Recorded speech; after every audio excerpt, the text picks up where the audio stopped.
तो hello everyone, good morning. कैसे हो आप लोग? यहाँ पे मैं ब्रेकफास्ट बना रही हूँ और हम लोग का चाय नाश्ता हो गया है और थोड़ा सा फिर और बना रही हूँ। यहाँ पे मैं सोयाबीन बॉईल कर ली थी तो फ्राई कर रही हूँ। अभी आप लोग को पता चलेगा मैं क्या बनाने जा रही हूँ। तो यहाँ पे मैं ये सबको फ्राई कर लेती हूँ। मूंगफली के दाने हैं उनको भी फ्राई कर लूँगी। तो इन दोनों चीज़ों को कम ऑयल में ही फ्राई मुझे करना है। सो गाइस, मैं यहाँ बनाने जा रही हूँ आज बिरयानी। तो यहाँ पे मैंने जितने खड़े मसाले होते हैं सारे खड़े मसाले डाल दिए के भूंज लिए हैं और ऑनियन बड़ा बड़ा काट के भून लिया है। मैंने थोड़ा सा स्टार्टिंग में इसलिए नहीं दिखाया है कि बीट थोड़ा लॉन्ग हो रहा था, इसलिए मैंने वहाँ पे ट्रिम कर दिया है। और यहाँ पे सोयाबीन और जो मूंगफली के दाने फ्राई किए हैं वो मैंने यहाँ पे डाल दिए। अब जो मसाले होते हैं वो मैं यहाँ पे ऐड करूँगी, जैसे कि नमक है, थोड़ा सा धनिया पाउडर है, थोड़ा सा अमचूर पाउडर है, बिरयानी मसाला है एंड हल्दी है। हल्दी मैं ज़्यादा नहीं डालूँगी क्योंकि मेरे को कलर थोड़ा कम ही रखना है, ज़्यादा हार्ड नहीं रखना है। तो अपने अकॉर्डिंग ही आप लोग एडजस्ट कर सकते हो। तो खड़े मसाले में आप लोग तो जानते ही हैं क्या क्या पड़ता है, तो आप लोग अपने अकॉर्डिंग खड़े मसाले डाल सकते हैं। जिसको जो चीज़ पसंद होती है वो डाल सकते हो। तो यहाँ पे मैंने भी वही डाले हैं जो मेरे को पसंद था खड़े में। तो ये सब डालने के बाद अच्छे से मैं इनको भून लूँगी, जिससे कि सारे मसाले इसमें सोयाबीन में मिल जाएं। क्योंकि अगर इसमें मसाले नहीं मिलते हैं तो खाली सोयाबीन का टेस्ट बहुत ही बेकार सा लगता है, सादा सादा सा लगता है और अच्छा बिल्कुल भी नहीं लगता। यहाँ पे मैं ऐसे भून लूँगी और भूनने के बाद मैं इसमें फिर 1 से 1.5 कप पानी ऐड करूँगी और मुश्किल से 1 या 1.5 कप क्वांटिटी ही रखूँगी पानी की, ज़्यादा नहीं रखनी है। तो पानी मैं इसलिए डाल रही हूँ, आप लोग सोच रहे होंगे पानी क्यों बिरयानी में डाला। तो पानी मैंने इसलिए डाला है क्योंकि जो लिक्विडी हो जाता है ना तो मसाला अच्छे से मिलने में आसानी हो जाती है, वरना सूखा सूखा में ऊपर ही ऊपर रहता है, अंदर तक नहीं जाता है। तो है ना, तो वही चीज़ करनी है। ये सब डालने के बाद 5 मिनट के लिए ढक के मैं रख देती हूँ, जिससे अच्छे से एब्जॉर्ब हो जाए मसाला। तो मसाला अच्छे से एब्जॉर्ब हो चुका है, 5 मिनट हो गई हैं और फिर से मैं इनको भून लेती हूँ। और भूनने के बाद इसमें जैसे आप लोगों को मिलाना है क्या बोलते हैं, पनीर के छोटे छोटे पीस डाल दो। और काजू काजू के बिना तो अच्छी नहीं लगती है बिरयानी, लेकिन मैंने यहाँ पे नहीं डाले, आप लोग डाल सकती हैं। तो केवड़ा मसाला होता है, केवड़ा लिक्विड में आता है, परफ्यूम टाइप में, बहुत ही अच्छा फ्लेवर होता है उसका। तो कलर्ड में भी आता है, बट मैंने वो भी नहीं डाला। आप लोग वो डालते हैं तो ज़रूर डालिएगा, अच्छा बनता है। और मैंने यहाँ पे राइस डाल दिए हैं। राइस डालते डालते वो केवड़ा लिक्विड जो होता है वो डाला जाता है, तो फ्लेवर बहुत ही अच्छा आता है, कलर भी बहुत अच्छा आता है। तो इसलिए मैंने हल्दी तभी थोड़ी डाली थी क्योंकि बिरयानी में कभी हल्दी नहीं डाली जाती है। तो इसलिए मैं यहाँ पे ये सब चीज़ें डाली हुई हैं। तो अच्छे से बस इसको मिला लेना, भून लेना। और यहाँ पे मैं आप लोग के साथ बहुत ही अच्छी रेसिपी शेयर करने वाली थी, क्योंकि मैंने एक बनाई हुई थी सोयाबीन मंचूरियन, बहुत ही बढ़िया झटपट वाली, कि 5 मिनट में कैसे बनाते हैं सोयाबीन मंचूरियन। लेकिन किसी कारणवश वो डिलीट हो गई, तो उसके लिए माफ़ी चाहती हूँ मैं आप लोगों से। तो प्लीज़ माफ़ कर दीजिएगा। मैं नेक्स्ट टाइम कोशिश करूँगी कि जल्दी से जल्दी वो रेसिपी आप लोगों के साथ लेके आऊँ। बहुत ही यम्मी, बहुत अच्छी बनी थी। फर्स्ट टाइम मैं यूट्यूब पे लेके आई थी आप लोगों के लिए, तो उसके लिए सॉरी, वो डिलीट हो गई है किसी कारणवश से। तो यहाँ पे बस देखो, बिरयानी अच्छे से भून लेनी है, जितना भूनेंगे उतना ही अच्छा टेस्ट आएगा। और इसको मिलाते रहना है। और ऊपर से इसमें गरम मसाला ऐड कर दो थोड़ा सा। आप लोग गरम मसाला सबसे लास्ट में ही ऐड करते हैं, फिर आप चाहें इसको 5-10 मिनट के लिए भून लो तो अच्छा सा बन जाता है। इसको आप ना चटनी के साथ, दही के साथ, रायते के साथ, किसी के साथ भी फिर सर्व करके खाओ ना तो बहुत ही यम्मी टेस्टी लगती है। तो आप लोग भी ज़रूर इसको ट्राई करना। ये देखिए आप लोग, हमारी वेज बिरयानी बनके रेडी हो गई है। टोमेटो केचप मैंने ऊपर से इसमें डाला हुआ है, बहुत ही अच्छी और यम्मी सी बनी है सुबह के ब्रेकफास्ट में। तो आप लोग इसको ज़रूर बना के ट्राई कीजिएगा, कैसी लगती है आप लोगों को। तो सारा काम, मतलब मैं ब्रेकफास्ट होने के बाद मैं क्लीनिंग में लग गई थी, क्योंकि ब्रेकफास्ट इतना हैवी हो गया था। तो फिर और कुछ नहीं, तो यहाँ पे मैं फ्रिज क्लीन कर रही हूँ।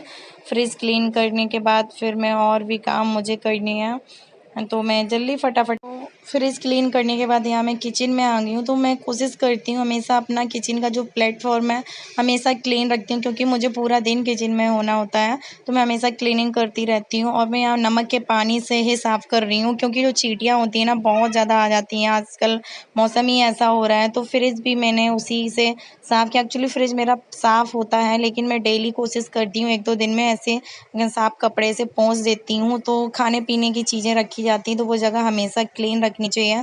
तो यहाँ भी मैं यहाँ पे देखो टाइल्स के ऊपर, यहाँ पे गैस के प्लेटफॉर्म के ऊपर सब जगह मैं अच्छे से क्लीन कर दिए हूँ। और ये देखो पूरा का पूरा मेरा क्लीन हो चुका है। तो खाने पीने की जगह क्लीन करने के बाद फिर मैं आ गई हूँ यहाँ पे नीचे बिस्तर साफ़ करने। मतलब मम्मी वाले पोर्शन में ही अभी क्लीनिंग चल रही थी।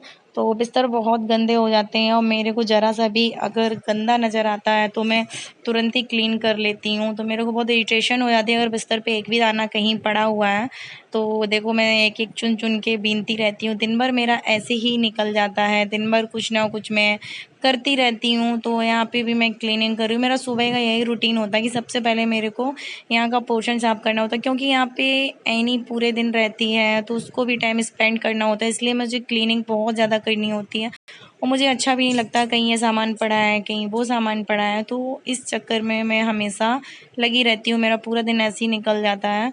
तो बहुत ही ज़्यादा गंदगी हो जाती है, कितना भी करो कुछ ना कुछ होता ही रहता है। तो बिस्तर बिछाने में मेरे को बहुत इरिटेशन हो जाती है, क्योंकि ये दबाने में चारों तरफ से वो करने में बहुत परेशानी होती है। मैं अच्छे से क्लीन करती रहती हूँ, कहीं पे डस्ट ना हो, कहीं पे कुछ ना हो। कि भैया बच्चे हैं घर में, हम लोग भी रहते हैं, खाना खाया पिया भी जाता है, तो हर जगह क्लीन करके ही रखनी चाहिए। तो चारों तरफ से मैंने अच्छे से बिस्तर को साफ़ कर दिया है। और मेरी हमेशा से ही आदत रहती है कि हमेशा बेड साफ़ रहेगा तो मेरा दिमाग भी शांत रहता है। और यहाँ पे मैं बेड के पीछे साइड में देख रही हूँ कि कुछ सामान पड़ा है, तो वहाँ पे बहुत ज़्यादा सामान पड़ा था तो मैं वो निकाल रही थी और सब साफ़ कर रही थी। तो यहाँ पे तो ऐनी खड़ी हुई थी, वो मेरे को झाड़ू देने आ गई थी कि मम्मा झाड़ू ले लो। तो ये देखो उसने मेरे को झाड़ू पास की करी हुई है।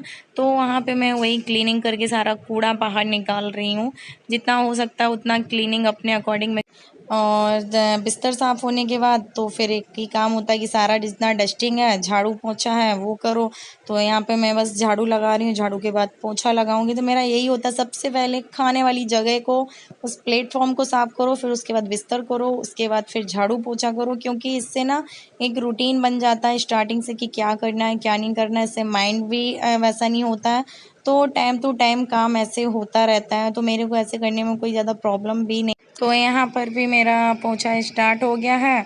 और पोंछा मैं इसलिए हमेशा ऐसे लगाती हूँ कि जैसे फिनाइल है, डिटॉल है या फिर नमक है, तो इन सब पानी में डाल के हमेशा लगाती रहती हूँ जिससे कि कीटाणु ना पनपे। और यहाँ बर्तन की डलिया के नीचे भी मार देती हूँ, क्योंकि बर्तन का जो पानी होता है ना उससे स्पॉट भी पड़ते रहते हैं तो बहुत ख़राब लगता है, वहाँ भी मैं क्लीन कर देती हूँ।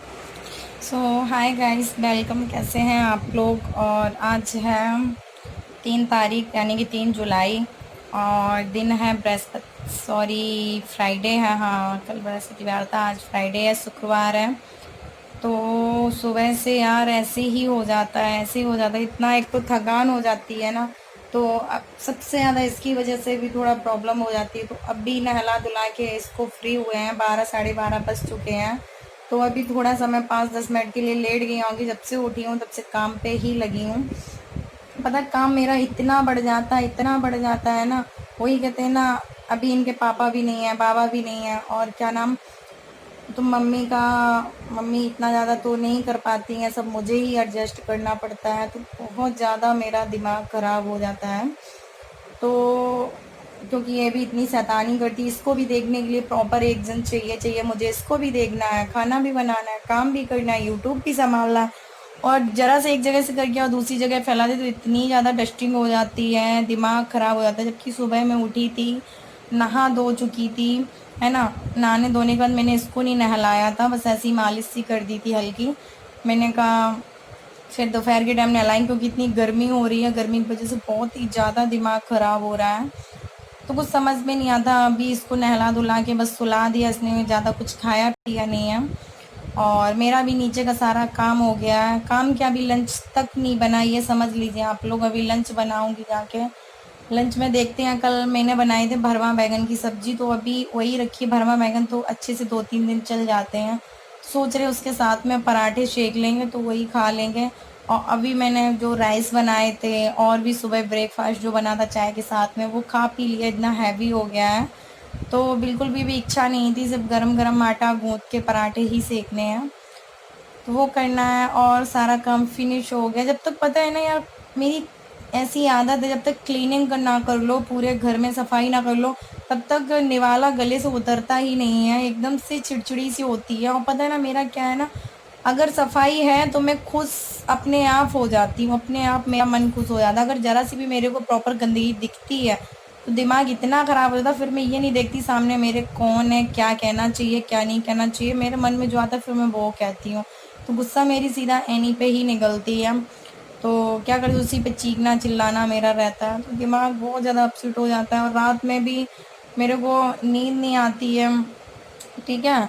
और जबकि कल नाइट में मेरे को बाईटी का काम कुछ नहीं करना था। मैंने ब्लॉगिंग में आजकल बहुत सारे लोग बोल रहे हैं, मेरी पर्सनल जो फ्रेंड लोग हैं वो भी मेरे को बोल रही हैं कि सुमी तेरे ब्लॉग का मुझे वेट रहता है, और तेरा ब्लॉग अब पता नहीं क्या हो गया है, पहले तेरा ब्लॉग भी आता था, डेली आता था, एक भी दिन गैप नहीं होता था, अब तू गैप बहुत करती है। मैंने कहा यार क्या करूँ, लाइफ इतनी ज़्यादा डिफ़िकल्ट होती जा रही है ना, तो बहुत मुश्किल होता जा रहा है, समझ में नहीं आता हम औरतों की लाइफ में ही ये सब क्यों होता है, इतनी औरतों की लाइफ इतनी मुश्किल भरी क्यों होती है। मतलब सुबह से लेके रात तक सिर्फ काम काम काम ही होता है, और इस चक्कर में पता है ना मेरे हल्का हल्का सर में पेन भी रहने लग गया है। तो ऐसा कोई भी नहीं है, फिर भी रिस्पॉन्सिबिलिटी हो जाती है, भले ही कहने को हो जाए कोई काम नहीं है, लेकिन खुद में मेरे को नहीं, मानसिक तौर से नहीं लगता है कि ऐसी घर पड़ा रहने दो, तो वो चीज़ नहीं है। जब तक मैं पूरा काम नहीं कर लेती हूँ तब तक मैं खाना नहीं खाती हूँ। अभी दोबारा क्या है, मैंने नहाने के बाद मैं पोंछा बहुत ही कम छूती हूँ तो मॉप वो वाला छूती हूँ, डंडे वाला, ठीक है, स्टिक वाला छूती हूँ। लेकिन अभी जो मैं नीचे लगा के आई थी नहाने के बाद ना, आई तुरंत ही मैंने भी जल्दी हैंड वॉश ये सब चीज़ें करी, सैनिटाइज़ किया डेटॉल के पानी से, एनी को भी नहलाया। और फिर मैं सोच रही हूँ अभी मेरे को फिर से नहाना चाहिए, इरिटेशन हो जाती है बहुत ज़्यादा। तो अभी मैं भी सोच रही हूँ खाना बनाने से पहले ही नहा लेती हूँ, फिर शाम में मेरा 2-3 बार ऐसी हो जाता है, इतनी गर्मी हो रही है। तो मैं सोई थी इतना लेट नाइट, मेरे को नींद भी नहीं आ रही थी, मैंने 1-2 जन को फ़ोन भी किया, अपनी फ्रेंड को कॉल करी एंड हस्बैंड को कॉल करी, लेकिन कितनी देर यार बात करते, नींद ही नहीं आती है। तो नींद जैसे तैसे आई मुझे, नाइट में 2 बजे के बाद नींद आई, और फिर उसके बाद सुबह ही सुबह एनी ने 6 बजे से मेरे को जगा दिया। मैं उससे कह रही बेटू 2 मिनट सो लेने दो, बेटू आधा घंटा सो लेने दो, बेटू तो सुनती नहीं है, सुनने से रही बिल्कुल नहीं सो पाई। मम्मा गाना लगा दो, मम्मा गेम, मम्मा ये कर दो, मम्मा पानी पिला दो। अरे भगवान, मतलब दिमाग खराब हो जाता है ना। एक कहते हैं ना, एक औरत की ज़िंदगी इतनी आसान नहीं होती है भाई, बच्चा भी संभालना, घर का काम भी करना है, और भी जो जॉब करती है ना वो अच्छे से समझ सकती है ना, इसकी फीलिंग सिर्फ एक वही इंसान समझ सकता है जो इस चीज़ से गुजर रहा होता है। वरना तो हर चीज़ हर इंसान को हलवा नज़र आती है कि भैया बहुत अच्छा बना हुआ, उठाओ खा लो। अच्छा बना तब है ना जब मेहनत लगी है भाई। घर मेरा है साफ क्लीन इसलिए दिखता है कि नहीं कि मैं पूरे दिन लगी रहती हूँ, पागलों की तरीके काम करती रहती, तब वो चीज़ मुझे दिखने को मिलती है। तो वही चीज़ प्रॉपर मेरे साथ भी है।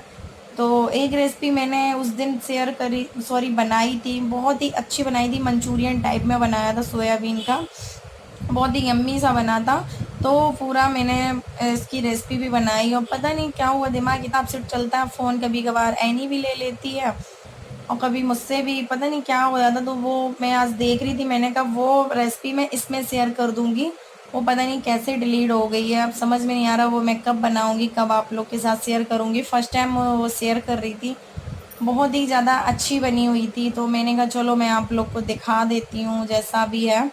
लेकिन पता नहीं यार कैसे डिलीट हो गया, थोड़ा माइंड डिस्टर्ब हो गया, और काम भी यार बहुत होते हैं। अब इसके सोने के बाद ना मैं यूट्यूब के काम निपटाऊँगी, सोने की कोशिश करती हूँ, नहीं होता है, यहाँ पे पेन होता रहता है, मालिश भी करती हूँ, पता नहीं क्यों यार पेन, पता मेरे को शादी से पहले एक भी प्रॉब्लम नहीं थी, एक भी प्रॉब्लम नहीं थी, ना चक्कर आना, ना बीपी लो, और ना ही सर में दर्द। तो पता है शादी के बाद से ही मेरे साथ इतनी सारी प्रॉब्लम क्रिएट हो गई हैं, पता नहीं क्या हो गया, समझ में ही नहीं आता है। एक्चुअली टाइम टेबल बदल जाता है, रूटीन चेंज हो जाता है और थोड़ा रिस्पॉन्सिबिलिटी भी आ जाती है, वो सब चीज़ों को मैनेज करना पड़ता है, इसलिए थोड़ा बहुत हो जाता है। लेकिन फिर भी लोग सामने से बोल के जाते हैं यार क्या करती हो, कोई नहीं है यार, ये तो औरतों की लाइफ में लगा ही रहता है, ये तो होता ही रहता है। अरे भैया होता ही रहता है तो इस चीज़ को सराहाया भी करो भाई, ठीक है ना। हम लोग क्या चाहते हैं ना कि उस चीज़ को सराहाया जाए, तो बस उसी में दिल खुश हो जाता है कि इतना करने के बावजूद भी अगर मतलब रिस्पॉन्स ना सामने वाले से कुछ अच्छा मिले, तो दिल ना एकदम से दुखी दुखी सा हो जाता है, तो वो चीज़ रहती है। तो क्या कर सकते हैं हम।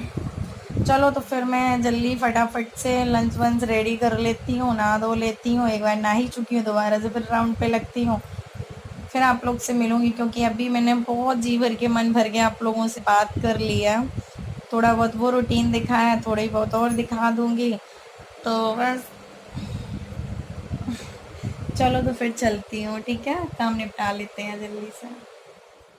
अभी मैं बस जस्ट नहाने जा रही थी, आप लोगों से बोला था कि मैं नहाने जा रही हूँ और उसके बाद क्या नाम मैं खाना बनाऊंगी, ऐसा कुछ था। लेकिन नहीं, अभी अटेंडम से मैंने फ़ोन जैसे ही बंद किया, मैसेज आया मेरे पास ऊपर कि मैं शॉक्ड हो गई, माय गॉड, ये सब देख के कि मतलब लाइफ में कितना स्ट्रगल उन्होंने किया शुरू से लेके। उनकी अगर जर्नी आप लोग देखोगे ना कि मतलब कितने लाइफ में स्ट्रगल करके आगे बढ़ी थी, कहाँ तक बढ़ी थी, और आज ना कहते हैं ना ज़िंदगी का कोई भरोसा नहीं होता है, और पता नहीं क्या होता जा रहा है, कुछ समझ में नहीं आ रहा है। 2020 पता नहीं क्या करने वाली है, क्या होने वाला है। तो अभी पता चला कि सरोज खान जो एक बहुत ही बढ़िया मशहूर कलाकार वो हैं, डांसर हैं, तो उनकी डेथ हो गई है बॉम्बे में, बांद्रा में, क्योंकि उनकी सांस रुक गई थी। सांस रुकने की वजह से प्रॉब्लम हुई, कोरोना पॉजिटिव नहीं थी, वो नेगेटिव ही निकली हैं। तो इस वजह से सुन के बहुत हर्ट हुआ है, बहुत सैड हो गया कि आजकल बॉलीवुड में क्या हो रहा है, एक से एक बढ़िया सुपरस्टार एक्टर, बॉलीवुड सिंगर वगैरह सब दूर चले जा रही है। साल में कुछ ये साल समझ में ही नहीं आ रही है कि आखिर हो क्या रहा है, क्या नहीं हो रहा है। तो बहुत ही ज़्यादा अजीब सा लग रहा है कि कितना उन्होंने लाइफ में स्ट्रगल किया है। तो वही मैं आप लोगों से अभी बात ही कर रही थी कि औरत की लाइफ को लेके कितना उसकी लाइफ में स्ट्रगल होता है, आखिर औरत कब तक बर्दाश्त करती। तो उनकी भी लाइफ में यार कब तक यार बर्दाश्त करते करते स्ट्रगल करते करते लास्ट में क्या हुआ, जान चली गई वो, है ना। तो वही सब है भाई, जिंदगी में बहुत दुख है, बहुत दुख है। जिसकी भी लाइफ में घुस के देखोगे ना, उसी की लाइफ में प्रॉब्लम निकलनी होती हैं। तो कभी किसी को कोई प्रॉब्लम हो जाती है, कभी किसी को कोई प्रॉब्लम हो जाती है। सो भगवान उनकी आत्मा को शांति दे। वो बहुत ही अच्छी मतलब वो थी, कितने लोगों को मतलब इतने साल से बॉलीवुड में रही हैं, कितने लोगों को उन्होंने इतना बढ़िया बढ़िया डांस सिखाया। हर एक एक्टर, हर एक बॉलीवुड जितने सुपरस्टार है सबको डांस सिखाया, कितनी अच्छी अच्छी एक्टर लोग हैं। ओ माय गॉड, सुन के तो बड़ा अजीब लगा। तो मैं आप लोगों के साथ ना आगे का ब्लॉग शेयर नहीं कर पाऊंगी, क्योंकि ब्लॉग बहुत लंबा हो गया है। तो मैं अभी अपना ब्लॉग यहीं पे स्टॉप करती हूँ, तो नेक्स्ट ब्लॉग के साथ आप लोगों से मिलूंगी। तो भगवान उनकी आत्मा को शांति दे, और कोशिश करती हूँ, प्रे करती हूँ भगवान से कि ये 2020 में बहुत जल्दी ठीक सब कुछ हो जाए, सब जल्दी जल्दी ये 2020 जल्दी से निकल जाए। एक एक दिन, एक एक मिनट बहुत मुश्किल से गुजर रहा है, बहुत भारी हो रहा है हम सब लोगों के लिए। पता नहीं, आंख बंद करके सोते हैं, कल ये ऐसा लगता है पता नहीं कल कहाँ से कौन सी खबर बुरी आ जाए, सुनने को मिल जाए, बहुत अजीब सा हो रहा है। तो चलो मैं ज़्यादा बात नहीं करूँगी, आप लोगों से यहीं मैं अलविदा लेती हूँ, नेक्स्ट ब्लॉग में मिलूँगी। So bye bye, take care guys, अपना आप लोग ख्याल रखो, खुश रहो, हंसी खुशी रहो, किसी से झगड़ा मत करो, लाइफ इतनी सी है, एंजॉय करो, खुश रहो। सो बाय बाय, टेक केयर।